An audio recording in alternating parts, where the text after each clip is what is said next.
What's going on, everybody? Welcome back to my channel. Thanks for watching. Make sure you subscribe before we get started with this video because, oh my God, this episode of The Real Housewives of Beverly Hills was explosive, okay? So I'm just going to go ahead and dive right into it. We all know that this season has been surrounding Erika Jayne and her legal involvement with Tom Girardi, her husband, with the different things that's going on around him and stealing from different orphans and widows, plane crash victims, different victims that he represented throughout his career. He was stealing money from, and we all know that's what the whole season has been centered around, okay? So this episode picked up, back up on where the girls were sitting around and Sutton had held a meeting for the girls, and she was pretty much telling them that she didn't really want to be around Erika at this point moving forward because she didn't want to be associated with the crime that's being alleged of her. So Sutton was claiming that she's a member of these big boards.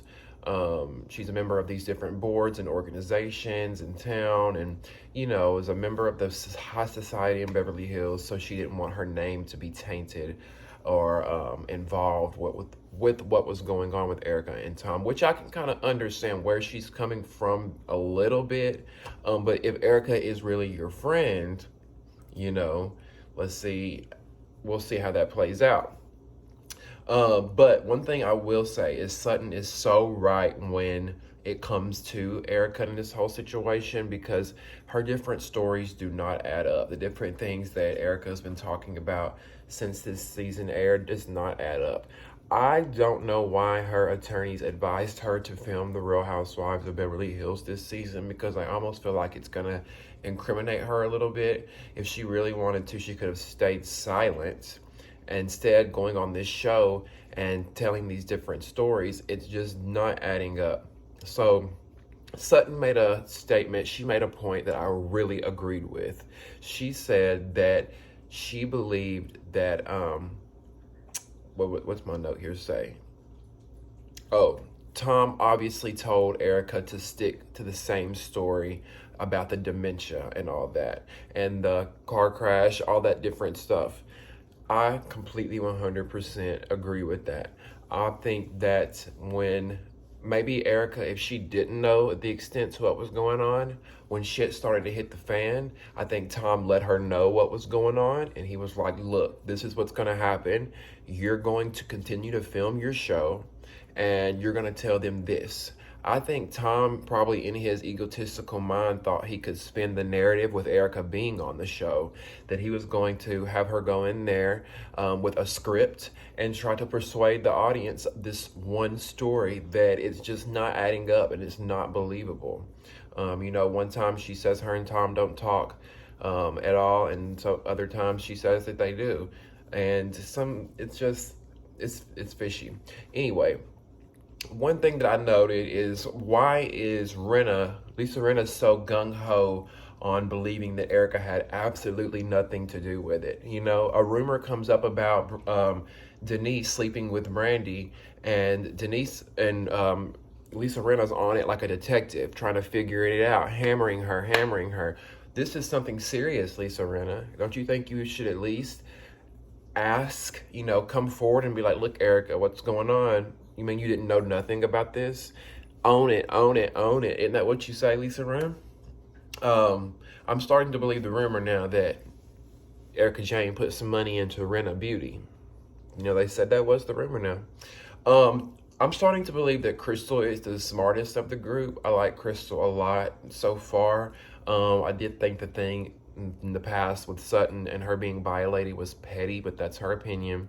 However, I do think she's very clever and very intelligent, because I noticed that she was also picking up on the inconsistencies in Erika's story. If you saw that, she chimed in and said, yeah, something's not making sense to me either. She said this, but she also said this. So that little scene wraps up with the girls talking about everything that came out in the L.A Times article, because the L.A Times that's one important detail that I left out, they had released an article detailing all this stuff that Erika and Tom had allegedly done, more so Tom, But Erika's only involved because she's the wife, of course. So it moved on from that moment, and we go to Garcelle, and she's having dinner with her family. Her sons are there, and one of her children, her oldest son, he's there, and she talks about his drug addiction that he's had. Apparently that was a past storyline of theirs as well, and it was nice to see that her son has overcame drugs. You know, that's a cool storyline. I'm glad they actually shared that, because a lot of people can relate to that. A lot of people in America and in the world deal with drug abuse, substance abuse.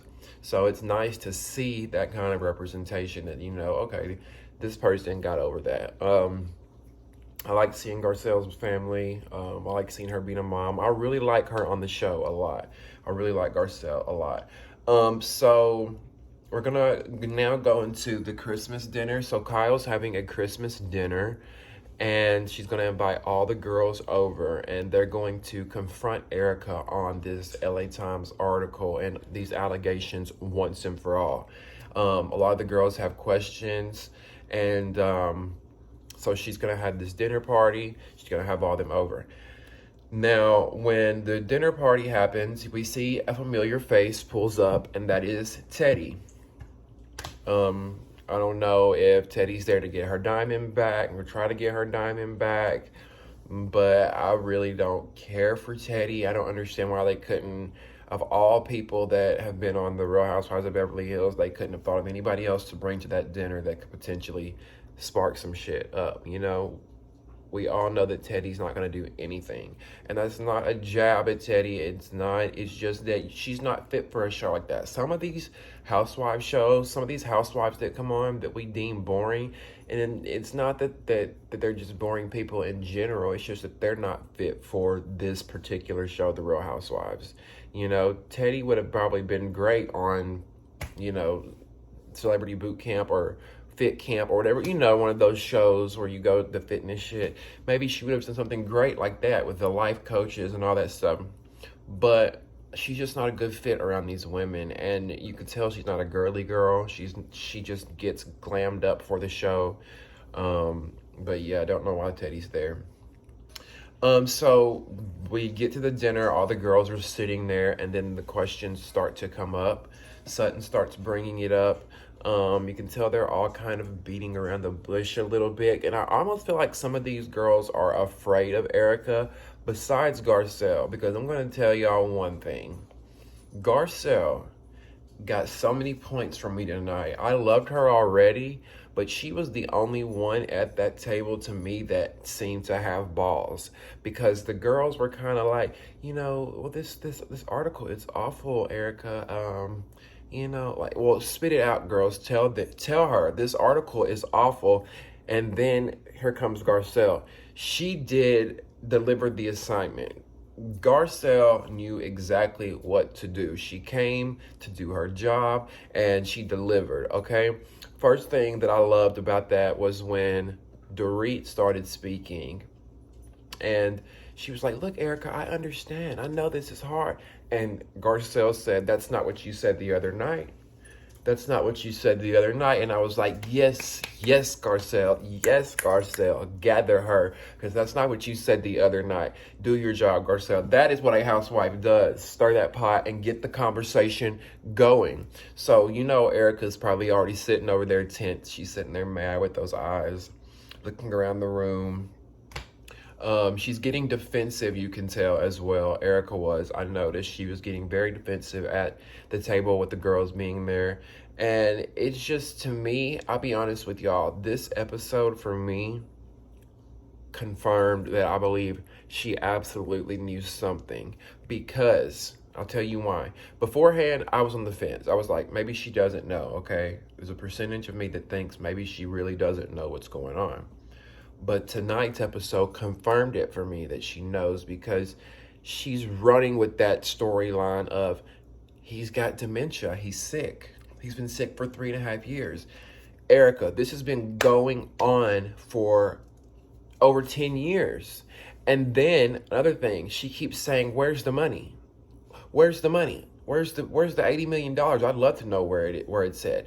I wish someone would have said, did you think that maybe it went into the 2 private jets, the $40,000 a month in hair and makeup, the expensive to be made music videos, all the things that you've got going on, the different properties that y'all have got? Did you think that maybe all the money went there? I mean, I know maybe it didn't all 80 million of it, maybe 80 million of it didn't all go to everything they had going on, but I'm sure a lot of it did.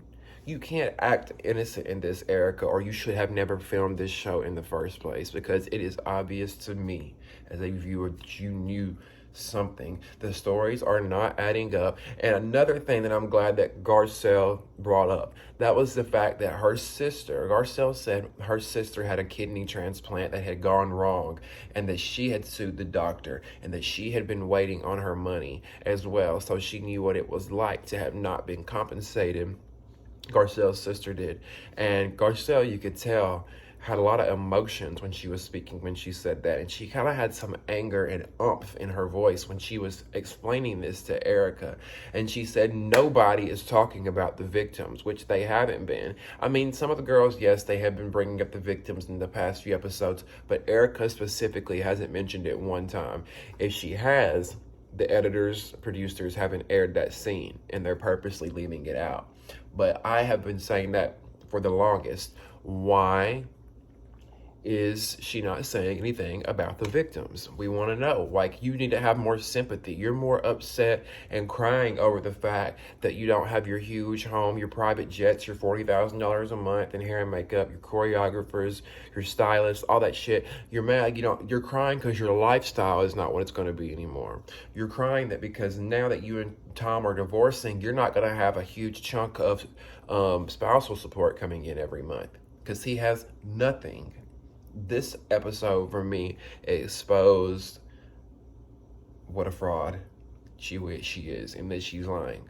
That's just my opinion. I don't care who comes after me for that. That's my opinion as a viewer. I loved Erika Jayne before this, and I still love to watch her. It's not like I despise the woman. My opinion is that she knew something, at least towards the end. I think Tom eventually told her what was going on. She had to know. And also, another thing that made her look guilty, the $1 million question that we all want to know.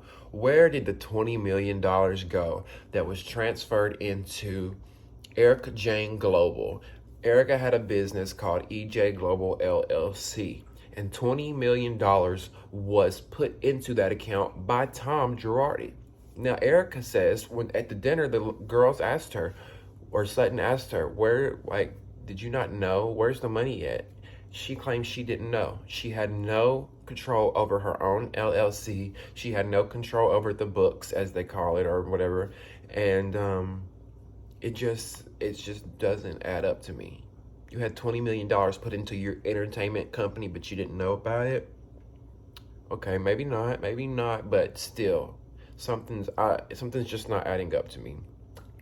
And Sutton, to me, y'all, was like, in this episode, literally like a detective. She knew all the facts from the different articles. She had done her research. She was saying out, she was spitting out different things. Like, you could tell Erika was kind of like taken off guard, like, wow. I don't think Erika, coming into that dinner, was expecting all those ladies to have the different questions that they did. And I think that she was caught off guard by that.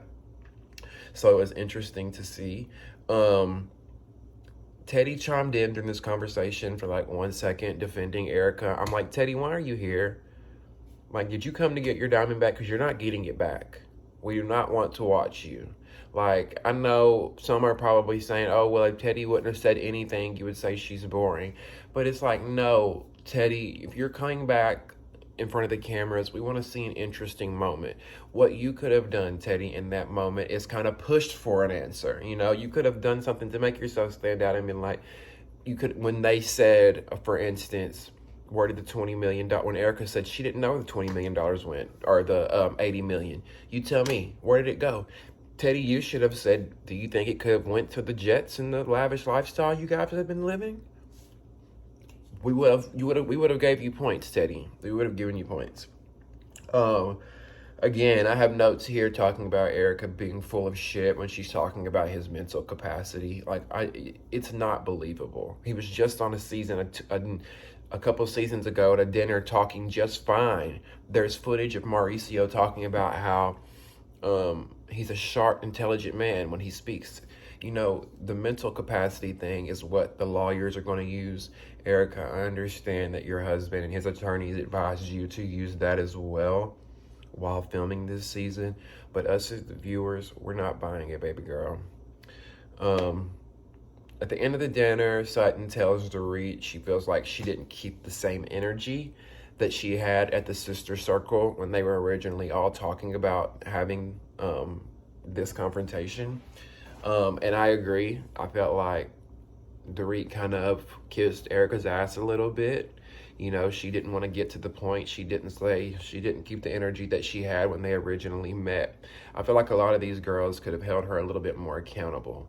Let's not act like Erika hasn't lived this lavish lifestyle and flaunted it on TV for the past 3 years. I'm sure that was $80 million worth of shit we saw on TV for the last 3, 4, 5 seasons that she's been on.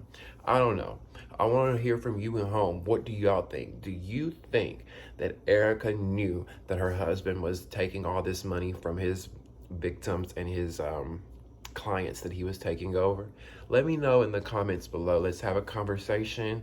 We'll talk back and forth about it in the comments. Maybe we'll do a follow-up video, but I'll definitely be back here every Wednesday, Thursday night reviewing the Real Housewives of Beverly Hills, and we're going to stay on this case. And Erika, we're not going to get our foots off of you or Tom's neck until we figure out what has really went down. Until next time, y'all, thanks for tuning in.